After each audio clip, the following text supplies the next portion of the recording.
Субханаллах.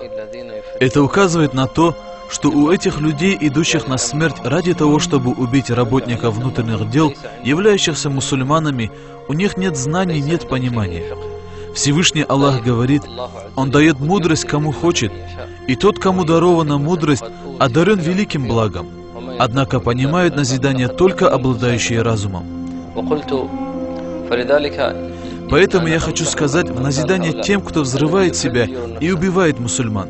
Мы скажем такому: ты самоубийца. Ты убиваешь себя и подобен тому, кто покончил с собой, бросившись в море или в огонь. Это самоубийца. Самоубийцы вместо в аду. Да сохранит Всевышний Аллах.